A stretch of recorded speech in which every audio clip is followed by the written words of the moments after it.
কুড়িগ্রাম 4 মোহাম্মদ আজিজুর রহমান।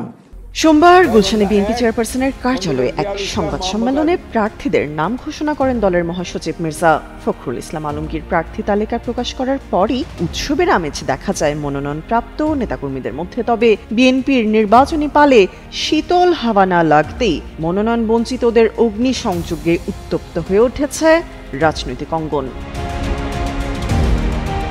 চট্টগ্রামের 16 সংসদীয় আসনের মধ্যে 10টি আসনে বিএনপি প্রার্থীদের নাম ঘোষণা করা হয়েছে। বাকি 6টি আসনের প্রার্থীদের নাম পরে ঘোষণা করা হবে বলে জানানো হয়েছে।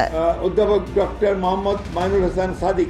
এদিকে চট্টগ্রাম 4 আসনে বিএনপি নেতা আসলাম চৌধুরী মনোনয়ন বঞ্চিত হওয়ায় তার অনুসারীরা ঢাকা চট্টগ্রাম মহাসড়ক অবরোধ করে বিক্ষোভ করছেন। এ সময় টায়ারে আগুন জ্বালিয়ে বিক্ষোভ করতে দেখা গেছে নেতাকর্মীদের। অবরোধের কারণে ঢাকা চট্টগ্রাম মহাসড়কে দীর্ঘ যানজটের সৃষ্টি হয়। এতে উভয়মুখী যান চলাচল বন্ধ হয়ে পড়ায় যাত্রীরা চরম দুর্ভোগে পড়েন। এদিকে এই 63 আসন ফাঁকা রাখার কারণ হিসেবে মির্জা ফখরুল জানান, আওয়ামী লীগ বিরোধী যুগপৎ আন্দোলনে রাজপথে পাশে থাকা সমমনা দলগুলোর জন্য বেশিরভাগ আসন বরাদ্দ রাখা হয়েছে। যেসব আসনে এখনো প্রার্থী ঘোষণা করা হয়নি সেগুলোতে পরবর্তীতে সিদ্ধান্ত নেওয়া হবে এবং কিছু আসন শরিক দলগুলোর জন্য সংরক্ষিত থাকবে বলেও জানান তিনি।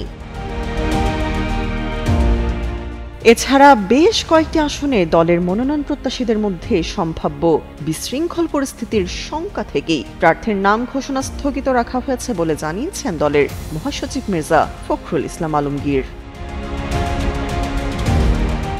তামান্না তাবাসসুম, যুগান্তর নিউজ।